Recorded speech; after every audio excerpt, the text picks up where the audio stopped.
it's Talks from critshappen.com. Thanks for watching and welcome back. We are going to go through a crit list of everything from Gen Con that I brought home.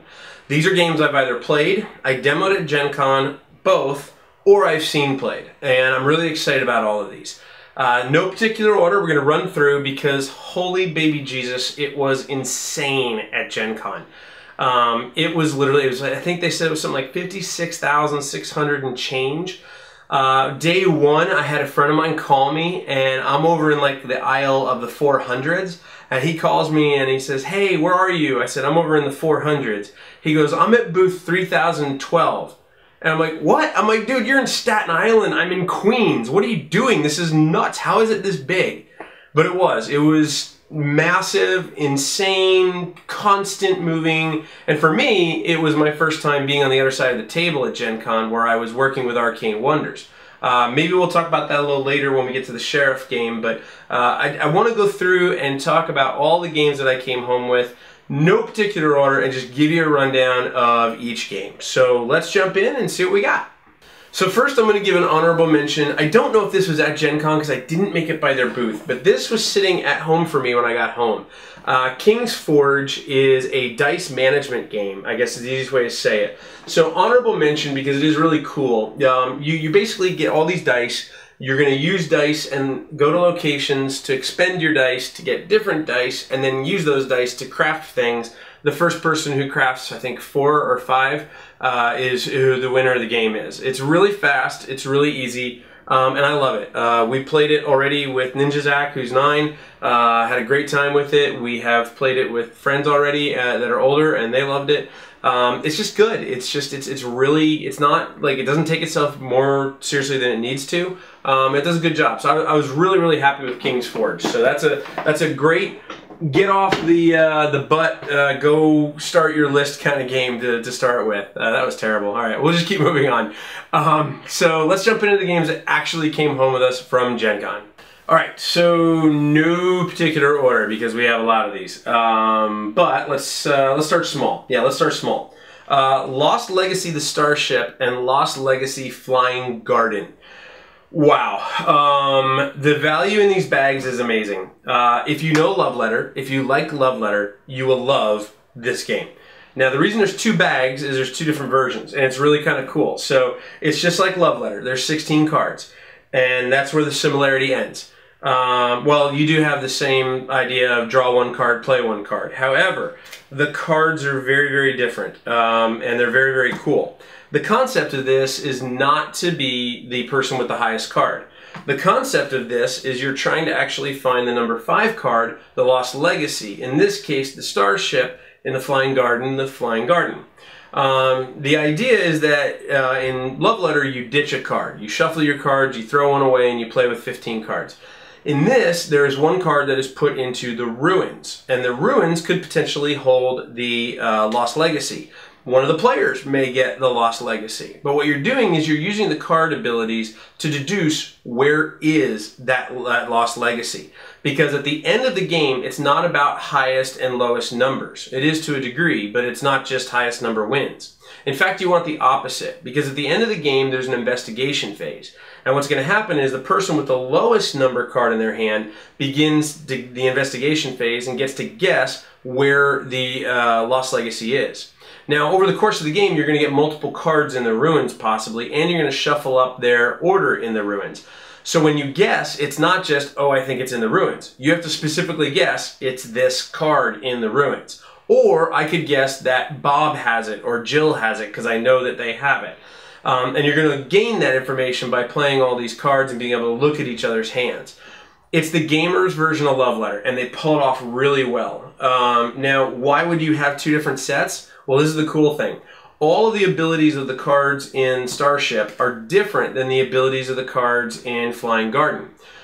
You can mix them together and make 1 big set for 8 players, or you can intermingle the abilities. I really like that. It's very simple because there's only a few cards and it's so portable in these bags, but they've done a really good job of that. And they're very different. Like, to give you an idea, the number 1 card in the Starship is if you're inspected and someone looks at your hand and you're holding it, you're out of the game.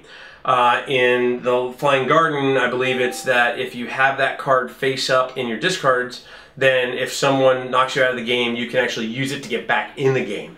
So very, very different abilities. Really phenomenal artwork. I mean, it is just great. And as much of a fan of Love Letter as I am, this thing is going to take over my life. I really, really love Lost Legacy, so highly suggest to check that out. Let's stay small. Let's stay small for the next one. Actually, let's do these two. So, whoops, in my hand, I have the Roll For It Gen Con Edition and Roll For It the Deluxe Edition. If you haven't played Roll For It, get off your butt and go get it. It is the best pocket game I think anyone could carry with them because anyone can learn it, and it's really easy to play, really easy to teach, and really fun. These tins are exclusives. Well, I believe the Gen Con edition was only at Gen Con. I believe the Deluxe edition you can get elsewhere. So I won't get into the Gen Con edition too much, although it's great, it's good. This collector's edition, basically, as you can see, it comes with a rule book. It comes with a very nice poly bag for all of your dice. So you have a felt bag with this kind of Roll For It symbol embroidered on it. And then you have cards that are going to have the Calliope artwork on it. Ray Weir is the guy that owns Calliope, just great guy. The artwork behind Calliope is beautiful. I love the way Ray runs the company, how simplistic it is, how easy his games are to teach, and just really, really like it. So Roll For It's easy. First person to match 2 ones gets this card and gets 2 points. First person to get 40 points wins. Really, really fun. We play this all the time, carry it with us, and now we have this tin, probably carry the tin with us too. So definitely want to check out Roll For It, the collector's editions or the deluxe editions. All right, let's go slightly bigger. Let's go big. Let's do something big. Yeah, let's do this. Next up is Space Cowboys, who many of you know from Splendor. Phenomenal game. The fact that didn't win Spiel upset me, but it's okay. It's still a great game. This one is Black Fleet. Black Fleet is knocking over the other game that's below it because it's so heavy. Black Fleet is really cool. Black Fleet is all about pick up and deliver. Each player gets a merchant ship and a pirate ship. There are 2 navy ships that multiple people will move, and you're trying to basically buy your way to victory. It's really colorful. The models are phenomenal. As you can see here, each ship actually physically holds the items they pick up. It's great. It's light. It's really easy. I mean, it's really easy to teach this game. And that's one of the things that really appealed to me about it. You want to play 3 to 4 players. You're going to play roughly about maybe 45 minutes once you learn what you're doing and how you're moving with it. But man, this game, very colorful, very good. I watched several people at Asmodee's booth demoing it and showing this. Played it myself, just thoroughly, totally enjoyed it. Had a great time, so definitely would recommend Black Fleet. Okay, let's go different. Let's go pirates, ninjas, robots, and zombies. What else do you need to know, really? I mean, pirates, ninjas, robots, and zombies. I guess the only word missing from here is awesome is the only thing missing. This is by the gentlemen at Rather Dashing Games, Mike Ritchie and Grant Wilson. This is a really cool game. It's very light, it's very quick, it's very easy. There can be some strategic moments where you're thinking really hard, but it's really a quick game. Each person has a faction. You're going to lay a tile down that has 4 boxes, and you're trying to get the longest contiguous pattern of your stuff. There's going to be tiles that will basically take away the points that other tiles are worth. You're going to move tiles, rotate tiles, pull tiles back into your hand. It's basically a tile laying game. You can play in 20 minutes, and it's really fun. This is actually a really good kids game too. This is something that the artwork's really cool and clever. It's kind of this, cartoony kind of thing, and it just pulls itself off pretty well. It's not the most strategic thinky game you're going to play, but it is well worth it, and we have enjoyed it. We played at several games at Gen Con and had a good time with it. Because it is so light and is so quick, you can play it very quickly. So, pirates, ninjas, robots, zombies, and awesome. I probably should have mentioned this next one when we were talking about Legacy, Lost Legacy. Brave Rats. This was not released at Gen Con. I think this was released at Origins. But this is by Blue Orange. It's Seiji Kanai, and it's basically a love letter for kids. Own it. Go get it. I love Blue Orange. Blue Orange does great stuff. This is really fun. It's very small. It's 2 players. Little tin, you're able to portable, take everything around with you. You're just playing like Love Letter, only a little more simplified. If you have young gamers, definitely get Brave Rats. You will enjoy it. Or if you're just looking for a very quick fix, like adults can play this in literally like 5 minutes. And that's what I love about it. It's really cool, really cheap, really easy, and very, very good to have in the collection. So highly recommend Brave Rats. Let's stick with the tins. This is the game that surprised me the most at Gen Con. And I hate to use the word surprise because whenever you say the word surprise, people always think, oh, so you were thinking it was going to be bad. That's not the case. I just didn't think it was going to be as good as it was. It's called Strife, Legacy of the Eternals. They're going to be kickstarting, I believe they're going to be kickstarting this very soon from Vision 3 Games. They were the makers of Incredibrawl. Strife is awesome. This game really took me by surprise. So this is a tin, and it's got basically a set number of cards. The idea is that each card is going to be in each player's hand, and you're going to be fighting over locations. So for example, there's this Shadow Keep. It's worth 2 points. It says add 2 power to any assassins that battle here. You'll notice as I go through this, the artwork is amazing. This one is Nethel Yara. It's worth 3 points. It says add 2 power to any druids that battle here. Now you may be asking yourself, well, what the heck are the druids and what the heck is everything else? Great question. You'll notice that there are 2 of each card in the deck. And what happens is each player gets their own set of cards. So both of us will have barbarians. Both of us will have warriors. Both of us will have necromancers. So you know what your opponent's going to play. Almost like pixel tactics a little bit, which we'll talk about in a second. But each player, or each card, has a battle ability and a legacy ability. At the beginning of the game, one of your heroes is a legacy hero. And then you're going to pick, simultaneously, one hero to do battle at the location furthest to the right. You get to see the next 2 locations, so you can kind of plan a little bit about what's coming out. You would think this is really simple. This has some amazing combinations in this game, because what happens is you each play your battle ability. The person with the highest number resolves their battle ability first.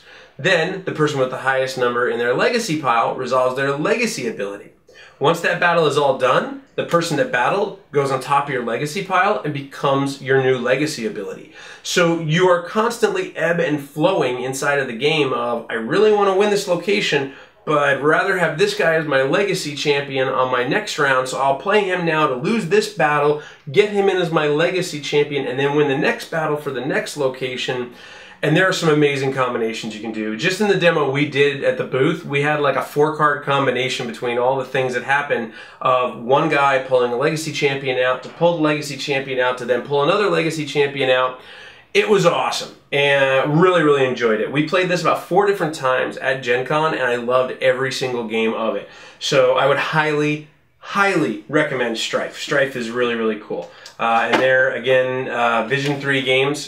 Jake is the guy behind that, and Incredibrawl as well, which is also a very fun game. So check that out as well. But definitely, definitely check out Strife. I walked away demoing Strife feeling very, very happy that I took the time to sit down and demo it, and very, very excited to play it, and had a good time with it. So Strife, definitely Strife. Oh boy, this is going to be a long video because we got a lot more to go through. We just talked about it here. Let's talk about it here. Pixel Tactics 3. Enough said, get it. I love Pixel Tactics. Pixel Tactics is short. It's like 30 minutes. It's strategic. It's really, really good artwork if you like, you know, pixelated artwork. Level 99 is awesome. Brad does a great job. All they do is successful Kickstarters and successful projects. Pixel Tactics is easily one of my favorite 2-player games to play. I can't say my favorite because, of course, I love Mage Wars and work for the company. But if I'm not playing Mage Wars and I have to play a 2-player game, Pixel Tactics it is. And Pixel Tactics 3 is just as cool, just as awesome, and just as good. So highly, highly recommend to check out Pixel Tactics. You know what? I lied.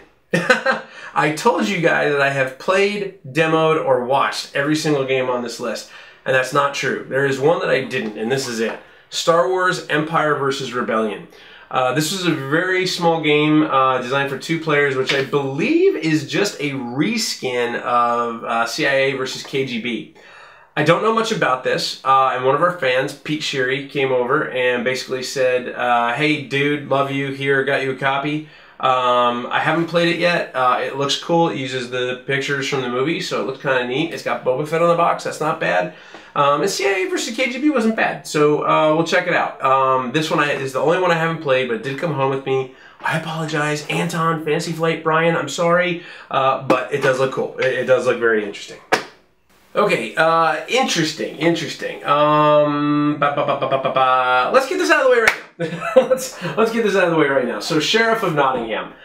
This is my game from Arcane Wonders, the first in the Dice Tower Essentials line.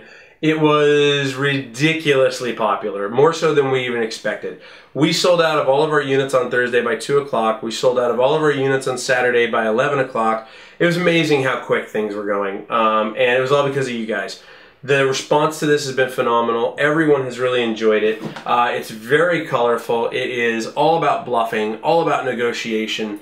I love it. I love playing it. I know that sounds biased because I work for the company and it's probably sycophantic, but I really do, really do love it. Our partner, Galapagos is here. They've done a great job working with us to help us get this out. And just very excited and very happy about this one coming out. Now, it's going to be on shelves October 10th, so definitely get a chance. There's tons of videos actually already online about it. I know Shut Up, Sit Down had a great time with it. I know Tim Norris from Grey Elephant Gaming had a great time with it. Eric Lang played it, had a great time with it. There were so many people that got a chance to play it. Rumor was that Will Wheaton got a hold of a copy and played it as well. I would presume he liked it, but I don't know the answer to that one yet, so we'll see how it works. But it was really good, and the response was phenomenal, and thank you everyone who came by our booth. Of course, I came home with a copy as well, and very much have enjoyed it. We've already played it like 6 times, and looking forward to playing more. So that is Sheriff of Nottingham. It'll be on shelves October 10th. Istanbul Constantinople. I really hope that they do a sequel to this game called not Constantinople. It'd be great. Istanbul is really cool. It's pick up and deliver a little bit because you have all these like different movement things happening. The board changes every single time. The box doesn't really do it justice. It's a great game. This won the, I believe the Kennerspiel is what it won, and it's great. It's a this is one of the first games I played in a long time that when I sat down after playing it, I did not think to myself, hey, that reminds me of something else. Istanbul is a really good game. If you like worker placement games, if you like resource management games, definitely check out Istanbul from AEG. They did a great job with this. Them partnering with Pegasus, just phenomenal. Definitely want to check out Istanbul. Legendary and oh god, legendary weight, legendary encounters. This is a heavy box. It also has one of the biggest playmats I've seen in a long time. Legendary Encounters. This one has been waited for quite some time. Last Gen Con was when they announced it. This Gen Con is when they released it. It is based on the Legendary system pretty much only in the fact that it's deck building and that you have a fight value and a recruit value. Outside of that, it's completely different. If you have never looked at Legendary before, this is a great jumping on point. But it's very different from Marvel Legendary. Do not go into it thinking it's the same game, because it's not. It's very different. This is more scenario objective based, whereas with Marvel Legendary, you just pretty much have the one thing you're dealing with the mastermind. It's all aliens based. It is all, you can see this gigantic playmat here. You have complex combat zone, operations, strikes, discarded hazard events, the HQ. There's so much happening on here. If you're a fan of cooperative games, if you're a fan of Alien, this is a good game to check out. I did play it with a couple of people who weren't fans of Alien, and it just kind of fell a little flat with them because there is tons of flavor and tons of great stuff in here. But if you're not a major fan of Alien, it might fall a little flat. Overall, great game. Very happy with this. I'm really excited to see where this takes Legendary, the system. With all the licenses that they have, you know, between, let's see, you know, Assassin's Creed and Firefly and The Crow and Predator and all these other things, there's so much more they can get done with Legendary. So, really happy with that. Legendary Encounters, an alien deck building game. Definitely want to check that one out. Okay, what's next? Let's do these next. These Templar Intrigue, Coin Age, Burgoo, and This Town Ain't Big Enough for the 2 to 4 of us. These are all the pocket games that came out from Tasty Minstrel Games. I won't dig too much into these because personally I felt, oh, there's the Dungeon Roll. I have the Dungeon Roll one too, somewhere, the Winter Pack. I don't know where that went. It's somewhere around here though. All of those were available at Gen Con. They all shipped to backers as well. I got them as backer, but wanted to share them because technically you could have brought them home from Gen Con. These are good. I wish that they would have been a little faster. I think we all know the challenges they had. Of all 4 of them, I would probably say actually Coin Age is my favorite. I felt Templar Intrigue fell a little flat. I do a lot of social gaming, and compared to other games like Coup and Resistance and things like that, it was a little flat. This Town Ain't Big Enough is cool. The scoring system's a little wonky. Once you get used to it, it's good. But I keep questioning myself, why would I play this versus Carcassonne? It's good because it's portable and easy to take around. There's only, I think, like 24 or something tiles or 30 tiles. But it feels like it ends too quick. I think that's the only problem with that. Burgoo is fun, not my kind of game, but it's fun. So I would definitely say Coin Age is, of my personal opinion, the best one, and easily the most portable since it's only 1 card. So that is the Tasty Minstrel ones. Let's see, what's next? What should we do next? Let's get it out of the way. So this one was one that everyone was mad at me that I got, and everyone was like, oh, you got a copy, I wanted a copy, because they had so few copies available. This is King of New York. Now, where do I start with King of New York? I love it. I think it's great. I think it's a lot of fun. I don't think it fixes any of the problems that King of Tokyo had. And here were my issues with King of Tokyo. Number 1, if you played with 2 to 4 players, it was not as fun as if you played with 5 to 6. Number 2, you never really got a good engine built up with multiple cards. You only got a chance to really buy maybe 2, maybe 3 cards, and then someone was, you know, finishing the game or knocking you out, and that's the way it went. So I always felt like you were missing stuff in the game. Unfortunately, this doesn't change that. It actually is worse with 2 and 3 players playing King of New York than King of Tokyo. Because the concept behind it, you have this board of New York. You have the 5 boroughs. You have Manhattan, Bronx, Queens, Brooklyn, Staten Island. And you can move between all of these boroughs. So in a 2-player game, you're pretty much either in Manhattan or not in Manhattan. And if you're not in Manhattan, you're bouncing between these boroughs.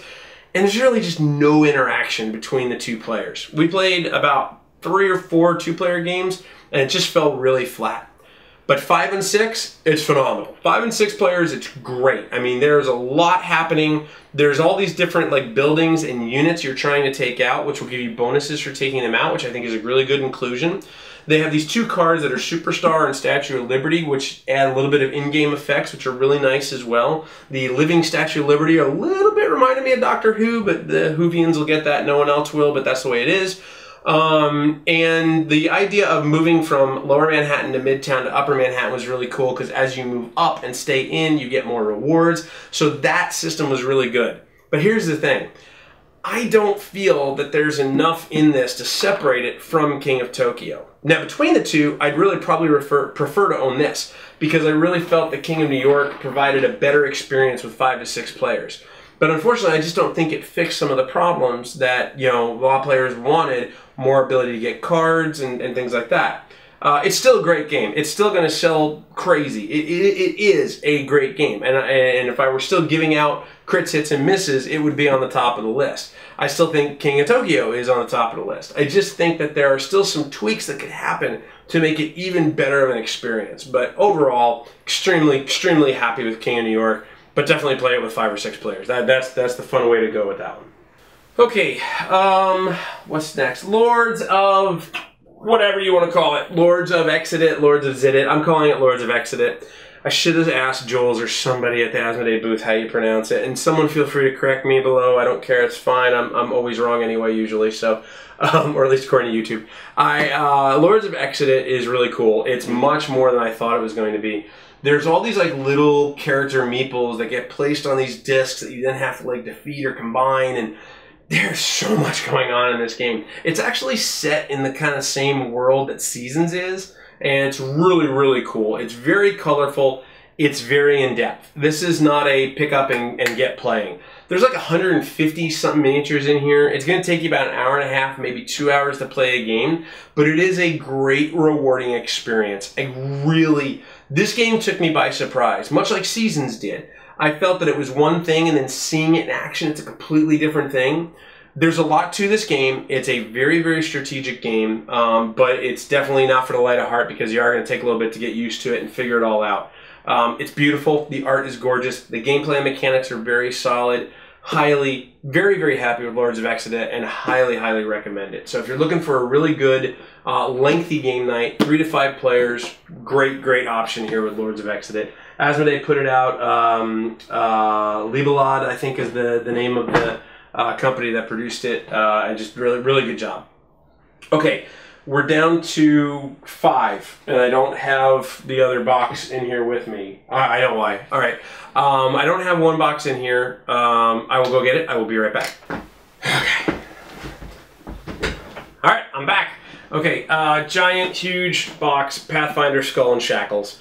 If you liked Pathfinder the Adventure card game, this new set is cool. If you didn't get on in the original Pathfinder Adventure card game and go through the year-long adventure, this is a great starting point. It has all new cards, all new characters, some new characters, some old characters. It's phenomenal. It is, once again, has storage porn on the inside in terms of how this thing is stored. Let's see if I can open it up here and show you really quickly. Of course, it's not going to work because I'm filming. It's tight. It's really tight. Alright, it's not going to work, so screw it. Great game. Just absolutely fun. If you're a fan of role-playing and want to get into board gaming, I think this is a great way to do it. If you're not a fan of role-playing but still want an experience like that, I think it's also a great way to do it. So Mike Selinker, well, a very good friend of mine, a guy I admire very much, just tremendous job between him and his team making this game. And not only making a year-long adventure with Rise of the Runelords be so exciting and fun, but starting off with Skulls and Shackles out of the gate, this is really cool. It amps it up. I've really enjoyed it. And it's a giant box, and it's heavy. Mike, speaking of Mike, this is probably the thing that I was the most looking forward to actually getting, and very happy that I came home with it. This is the Maze of Games, and this is not a game. It is, but it's not a game like a board game. This is an experience, and what I'm holding in my hand, really, it's phenomenal. Mike loves puzzles, and he just is great at figuring puzzles out, at creating puzzles. This is actually a story. As he calls it, it's a solve-your-own adventure. It's a story of 2 young children in the Victorian era of 1897, and they get approached by this creature, and they're pushed into this maze where they have to find their way out. And you can't read the book. For example, you'll see here that Mike was nice enough to autograph it, which was really awesome. But you will see that it starts you off with a pre-word, you know, kind of a forward from Mike, and then you get information on how to use the book. And then you start off with a prologue. From here, you're not allowed to just go page by page, because each page has a different, or each set of pages has a different puzzle on it. And you're going to be directed to certain cards that will determine the suit and the pages to where you go. You can't read from front to back. You need to solve the puzzles in order to go from page to page. And as you can see, it is ridiculous how much is in here and how cool the story is and what's in here. This is amazing to me. These are all puzzles that Mike and his team created at Loan Shark. To me, this is someone pouring their heart and soul and their life's experiences into something. And I think it's really cool. And the fact that I was able to get a copy autographed by Mike and have a very personal conversation with him about it when we got it was really awesome. This is well worth it. If you like puzzles, I think you would love it. I'm happy I came home with it, and I'd just like to take a second and say thank you. Mike was really nice. He autographed my copy of it, and he was super cool like he always is. And we'll take it from there. So, Maze of Games. Definitely go check out Maze of Games. Okay, speaking of autographs, Volt Robot Battle Arena. This is not mine. I can't lay claim to this. This is actually Ninja Zach's. Ninja Zach loves robots. He loves science, anything like that. Emerson, the gentleman who owns Nazca Games, knows this, and Zach's birthday was literally right before Gen Con, so he actually got this for Zach for his birthday and autographed the inside of the box. Volt is really, really cool. It's a very small form factor robotic arena combat game, and what it does, it pulls off really, really well. We got to play our first game the other night, really, really enjoyed it. The abilities are really cool. You have some dice that will, determine how you're going to load things and what you're going to do. But if you like robotic combat, if you like strategic combat, this is a really, really cool game. I would definitely recommend checking out Bolt from Nazca Games. If you're familiar with the name Nazca, it's because we've talked about another game of theirs called Tricks and Treats, which is also by them. It's a small pocket game. Definitely check that out as well. Nazca is really cool. Where do we go next? Well, we only got 3 left, and the 3 sitting in front of me are phenomenal. All 3 of them are phenomenal, and I'm torn between all 3 of these. Normally I like to pick something that's kind of like the game of the convention, but I don't think I could do that this year.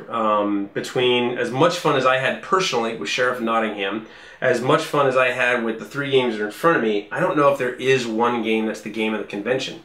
So, again, no particular order. Let's just share what we got. Antoine, Samurai Spirit. First off, holy moly, why is the box this small? I fully expected Samurai Spirit from everything I had seen online that'd be a box like the size of 5 tribes. But it's this small, and it's really cool. You basically are a samurai who has the potential ability to summon a animal spirit to protect a town. You have barricades, you have farms, and then you have villagers that you're trying to protect. As long as you can survive with 1 farm and 1 villager intact, you're good. As you can imagine, this is a co-op game. It's for 1 to 7 players. It's a little sneaky in that way because 1 player, you're really playing multiple samurai, but you have choices. Every turn you're going to flip over a card and you're going to have to choose, do I do battle or do I set collect with them? And your abilities that are going to trigger off of those are going to determine future decisions. This is amazing. I love Antoine. Antoine easily is my favorite designer probably of everybody. I think he is very good at taking something fun and simple and making a great experience out of it. This is unlike anything I've ever seen him do, and I'm really, really happy about that. We've played a couple of times and I've enjoyed it, and I just want to play it more. Every time I get done with it, I'm like, ooh, I want to play it again right now. And I really like that. I think there are a lot of variables in this game that will keep me coming back to it. I think the co-op nature is very, very good.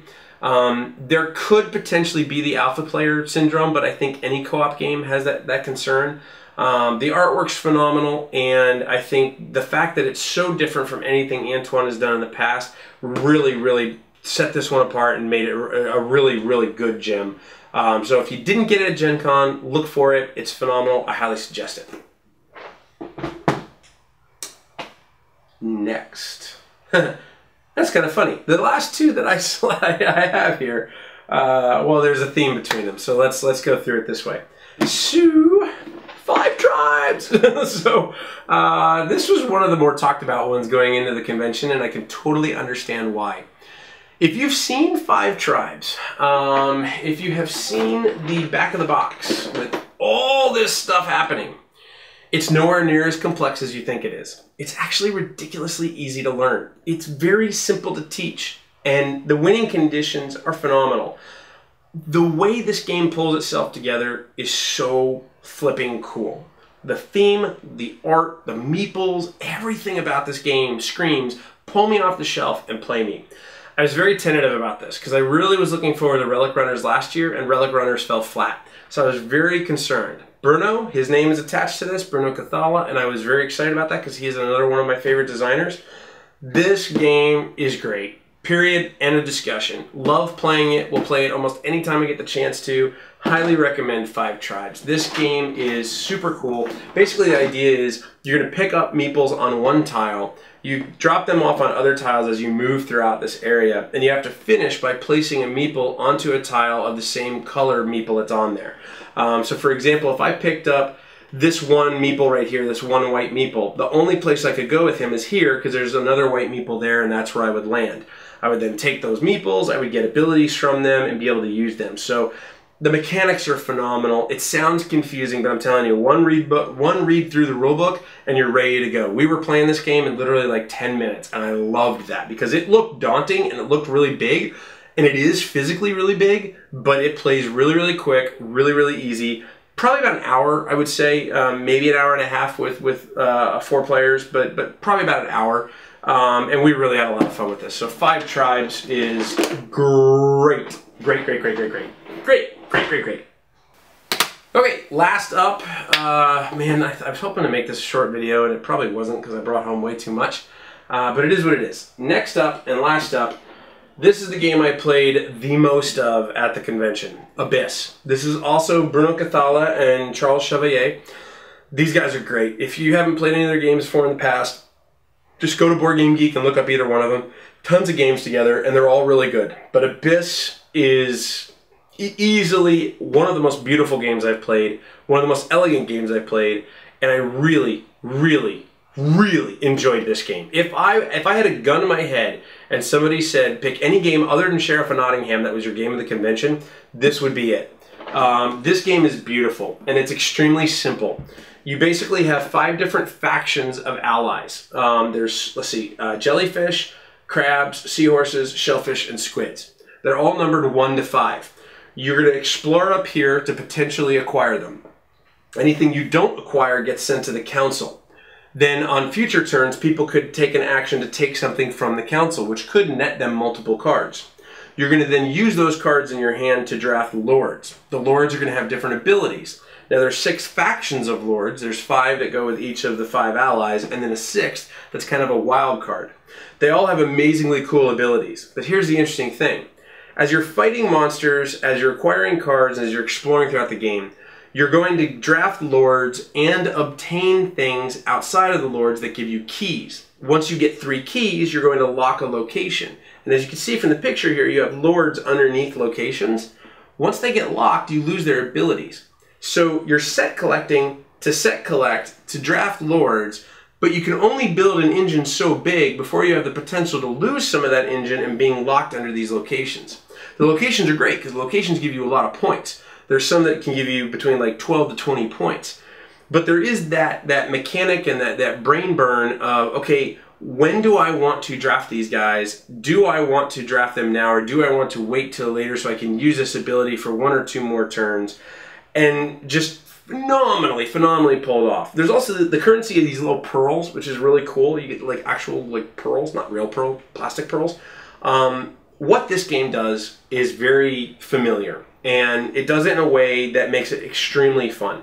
The artwork is unbelievable. The game is physically bigger than it needs to be, I think, but that's okay because the artwork is gorgeous and it'll make up for it. I think this game could have really been almost a third smaller. This extra board where the monsters get tracked could have actually been printed on the board somewhere here. And some of the location cards I think could have been a little smaller. But it's okay because, again, the artwork is absolutely gorgeous. The gameplay is phenomenal. I played this game, I got it Thursday. Yeah, I got Thursday. And I've played this game since today is Friday, a week and 1 day later. I have played this game 11 times. And I have loved it every time. I've wanted to play it more every time I've played it. And just absolutely fell in love with it. So Abyss, it may not be this cover because there's different covers that you'll find in stores. Abyss is our final one we're going to talk about. Final one we brought home. Final one I'm thrilled to have brought home. And now it's up to you. So now, was I crazy? Did I bring home junk? Was I awesome and I brought home the right stuff? Did you bring home other games that I didn't mention that you want to talk about? Let me know. Leave your comments below on the YouTube channel. Of course, join in on Facebook and Twitter by searching Crits Happen, or you can find us at critshappen.com. But until we see you next time, thank you. Gen Con was amazing. There were so many people that came up and talked to me. I had so much fun between demoing Sheriff, demoing Mage Wars, getting out of the booth, and being able to meet so many different people. There were so many great up-and-coming publishers with so many great games, and that's the challenge, I think, in the industry right now. When you look around, there's a lot of great games. I mean, look at what I brought home. There's like all this stuff that's really great. There's so many choices that we have to spend our entertainment dollars on, and it's phenomenal. It's like a golden age of board gaming all over again, which is great. So if you were nice enough to come by our booth, if you were nice enough to stop by and say hi, thank you very much. I really appreciate it. I know time was short. I know everyone was crazy and it was very busy, but we had a phenomenal time meeting with everybody. And let us know about your experience. You know, how did you enjoy Gen Con? Did you like it? Was it too busy, too crazy, too whatever? I mean, it's nuts. It's the 4 best days in gaming and the 4 fastest days in gaming, and I really, really wish it was 5. I really wish they would just go to 5 best days in gaming and get that over with, but it is what it is. So Gen Con was phenomenal. Thank you. Thank you to all our friends. Thank you to all our partners. Thank you to all our fans. And thank you for watching this. So until we see you next time, which for me will probably be Grand Con in September, keep rolling those dice, and we hope they're all crits.